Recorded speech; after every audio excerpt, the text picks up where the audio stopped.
Hello kids! Today I am here with you with something very interesting topic. बच्चों, आपने कभी सोचा है जब बाहर बहुत कड़ी धूप होती है और जब हम जमीन पर पानी डालते हैं तो गीली जमीन में से पानी कहाँ गायब हो जाता है और जमीन कैसे सूख जाती है? Any idea? सोच के बताओ। चलो वन मोर क्वेश्चन। जब आपकी मम्मा आपके गीले कपड़े सुखाने के लिए धूप में डालती हैं तो आपके गीले कपड़ों में से पानी कहाँ गायब हो जाता है और आपके कपड़े कैसे सूख जाते हैं? क्या इसके पीछे कोई मैजिक है? सोच के बताओ। यस, मैजिक तो है और इस मैजिक को साइंस में इवेपोरेशन कहते हैं। To understand the process of evaporation, today we'll do a very small experiment. Okay? So let's do this. For this experiment, we need 2 glasses of equal sizes. Now pour equal amount of water in both the glasses. Now put a lid over one of the glass and another one will be without lid. Now mark the level of the water with any marker.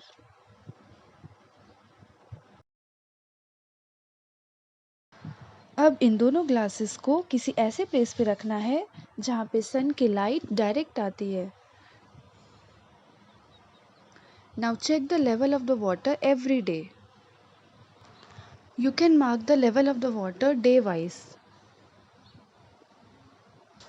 After 2-3 days, now you can see the magic. जो lead वाला glass था उसके पानी का level कम नहीं होता है. It still remains the same. While जो दूसरा ग्लास था जिसमें हमने लेड नहीं लगाया था उसके पानी का लेवल डे वाइज कम होता जाता है. The water level goes down. इसे ही इवेपोरेशन कहते हैं.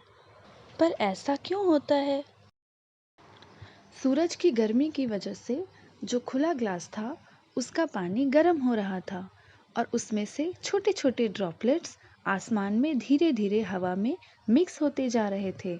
इसे ही इवेपोरेशन कहते हैं. इसी वजह से ग्लास का पानी धीरे धीरे कम होता जा रहा था. लेकिन जिस ग्लास में ढक्कन लगा हुआ था उसमें ऊपर कवर था. पानी की बूंदें ऊपर उड़ना तो चाह रही थी लेकिन ढक्कन की वजह से वो बूंदें टकराकर वापस आ जाती. इसीलिए इस वाटर का लेवल कांस्टेंट रहा. यही कारण है कि जब हम धूप में ज़मीन पर पानी डालते हैं तो वो पानी भी इवेपोरेट होकर हवा में उड़ जाता है और ज़मीन सूख जाती है. इसी तरह से जब आप गीले कपड़े धूप में डालते हो तो वो पानी भी हवा में उड़ जाता है और हमारे कपड़े सूख जाते हैं. इंटरेस्टिंग ना? So children, I hope you all have thoroughly enjoyed this video and you have understood this experiment as well. So now I want that you all do this experiment at home and share your experiences with me. Okay? Thank you.